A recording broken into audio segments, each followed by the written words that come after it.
Hello, hey, and welcome to the FilmFile, the film show for film geeks by film geeks.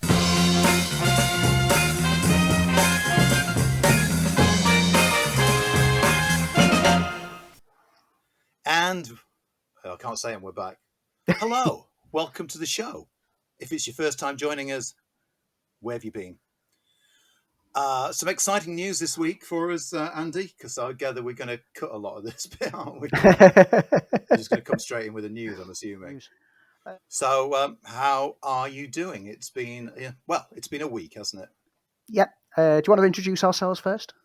Yeah, I will do. Sorry, you might have to cue me today. I'm That's okay. Hi, and welcome to the show. I'm Lee Ford. I'm Andy Meakin. And we've got an action-packed show for you, as ever. No, we've not as ever. We've got an action-packed show for you, which includes reviews, news, and views from your friendly neighbourhood film geeks. Andy, how have you been? Well, we're recording slightly later than usual this week, thanks to both of us being a bit under the weather over the past 48 hours. You've been a bit crook, haven't you? I woke up yesterday morning and my head was exploding. It was one of them proper intense migraines where it's like, would someone shut the curtains? They are shut. Oh.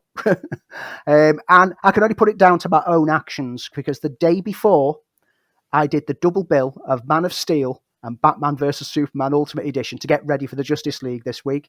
And I think that's brought on a bit of a head trauma. I could see that you were probably over-snidered. Over-snidered is probably not even a term. Condition.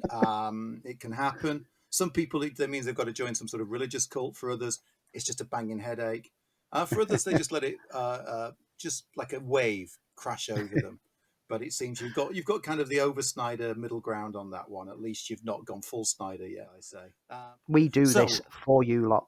We do this for you. Love. Regardless what's happening in our lives, we will continue to bring you all the news, all the reviews, and all the fun chat. So in this week's episode, we're going to be doing a deep dive into Christopher Nolan's Memento. We'll bring you all the reviews of what Andy has managed to catch up with over the streaming services.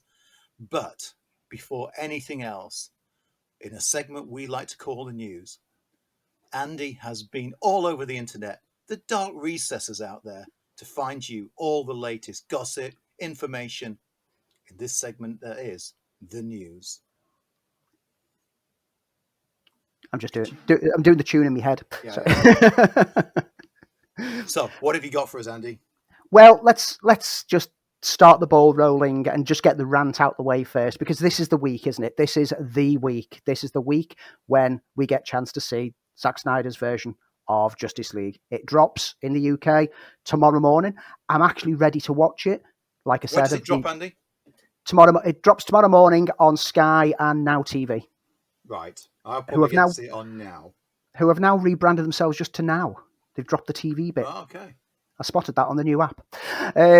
Early word from the fans, which dropped on Sunday, was that it's very good, because there was some fans were given invites to an exclusive screener of it. Critic reviews started landing on Monday and were generally positive. I've noticed that. It's had a big shift. Not gushing like the fans have been. The fans have been like masterpiece. But the positive critical reviews have said, you know what? It's the best one that Zack Snyder's done of the DC films. Of course, the more toxic fan base started attacking any critics who didn't give the film 5 out of 5, claiming they were bought out to hate it, or they're just seriously biased. Empire gave it 3 out of 5. A 3 out of 5 is actually not too bad. It's a star more. It's a star more than what they gave the last version of Justice League. And the write-up, if you read the words in the review, and this is why I don't like star ratings, is because the words mean a lot more. The wording of it was very positive. But that didn't stop the toxic fans attacking them. Absolute garbage. They've just been jumping on any critics who haven't lavished ultimate praise over it. The whole discourse online has, as anticipated, turned extremely toxic very rapidly. And the usual defences by the toxic fans of, well, we're only defending Zack from the attacks on him. They're not attacks. It's a review of his films. People don't like his films. You do.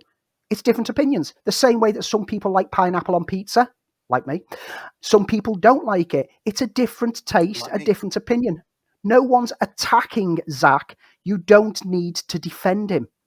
You're just being toxic. And we rant about this quite frequently, the toxic mentality. And the hope was that with them actually winning the whole battle to get Zach's version of the Justice League, that they'd calm down. But no, even though it's now coming out, and most of them haven't seen it themselves, but they've decided that the critics are wrong, the toxicity has started up again. And this is the fan base that I get that Zach doesn't link himself with this fan base. I get that. I mean, you see him in interviews, and he does seem like a genuinely cool guy. He does seem genuinely like he loves the industry that he's working in. He's enthusiastic. He's excited. He loves the positivity aspects. But he really needs to turn around and point out that these people think they're representing him, but they don't. I think it needs to come from him, because he tried to distance himself from the toxic people about a month or two ago when he said, "Oh, there's no toxicity in the core fan base." Yeah, but there is around the outside, and they're the ones who are dragging your name down, mate. I don't want the toxicity. No one wants it. And this goes the other way as well. Anyone who's out there saying the DC films aren't as good as the Marvel films, stop comparing them.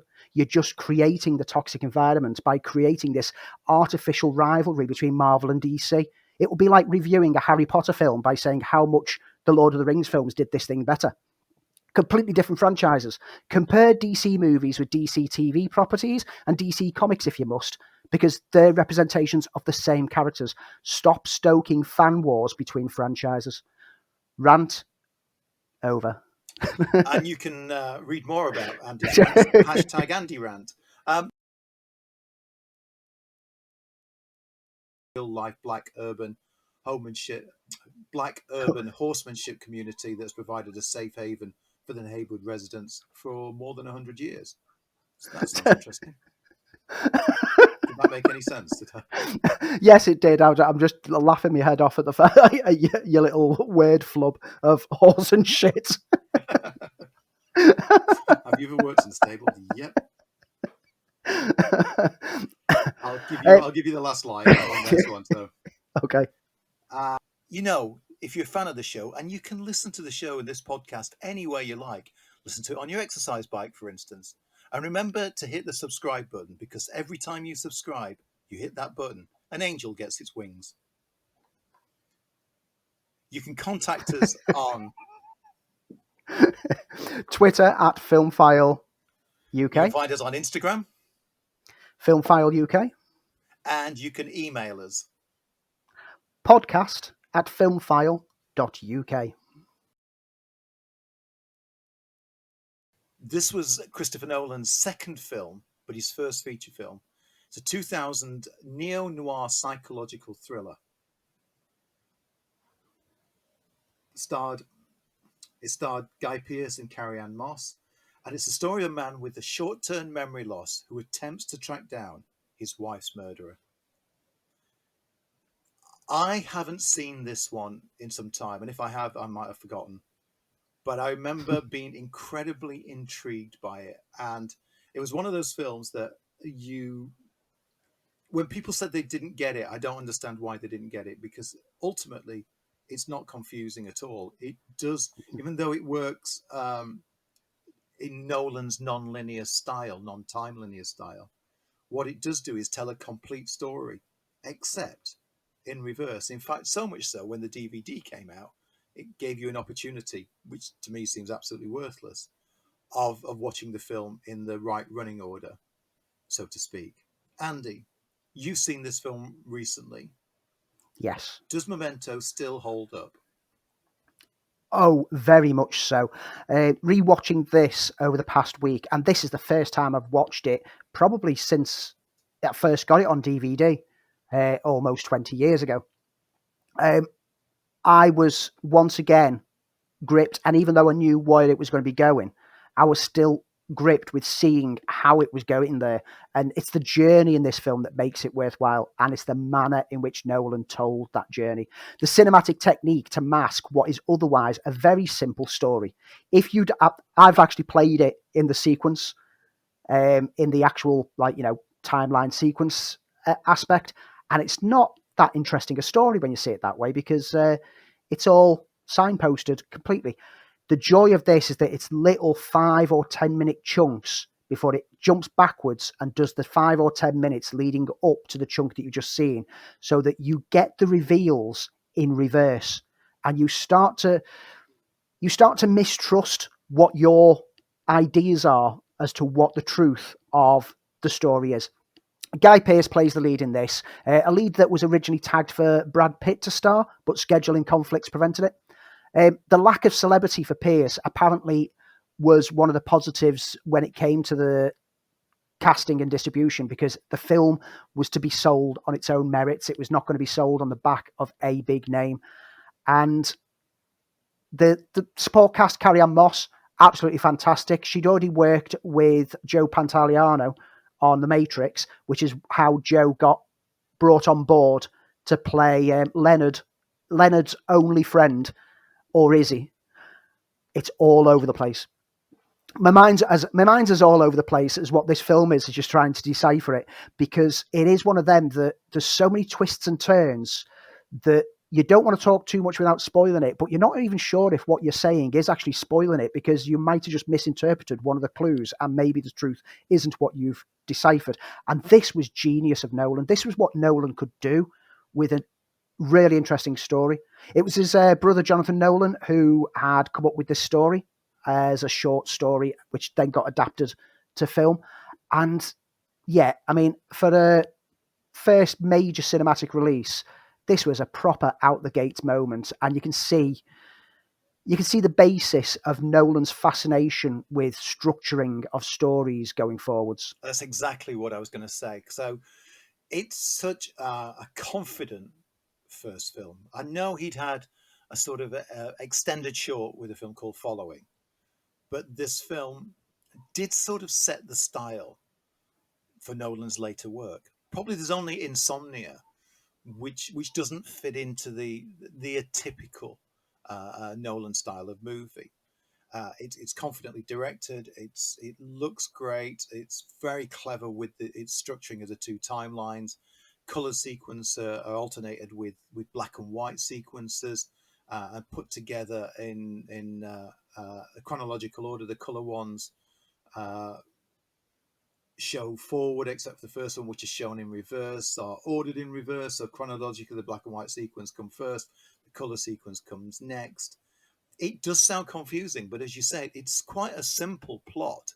It's a proper noir detective story, and the clever angle of it being reversed, and what we learn and how we learn, as you said again, about how we understand the characters' motives and who's who and what they mean, all plays out wonderfully in this great reveal. And it is a triumph for a first time director, and to some extent it's of all of his individual films. I'm not talking his big studio films.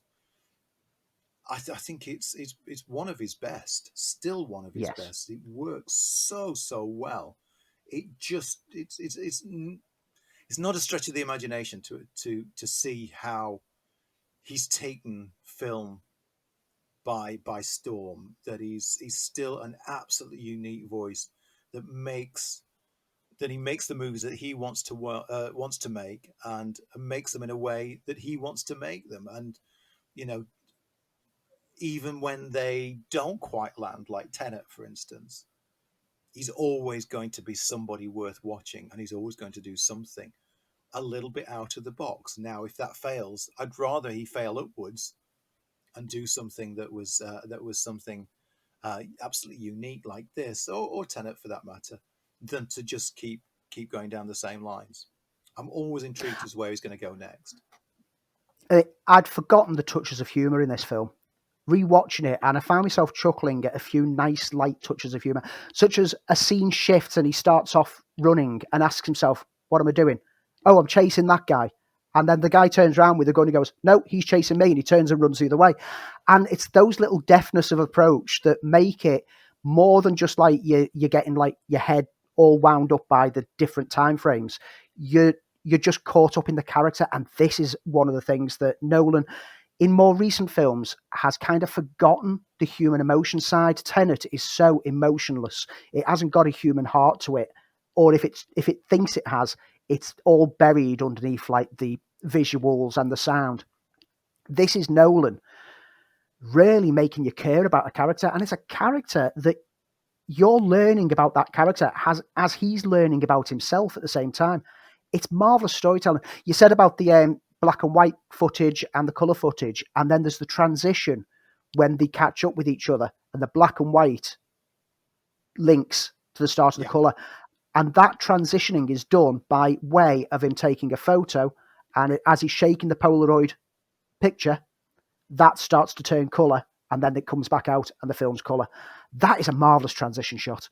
And this is a film that now that I've rewatched it, I'd immediately want to rewatch it again. And I want to really dissect the techniques that Nolan used. He was such a skill with such a low budget as well. Marvelous film. Like you say, it is possibly it's masterful. his best. And I need to rewatch Insomnia because I've always had Insomnia tagged as my favourite of Nolan's films because it doesn't feel like a Nolan film. But I'm thinking that Memento has now took that crown again. And what a film. It's great film noir, and it does that one thing where the lead character becomes the unreliable narrator in the same way that Usual Suspects did that trick and did it so well.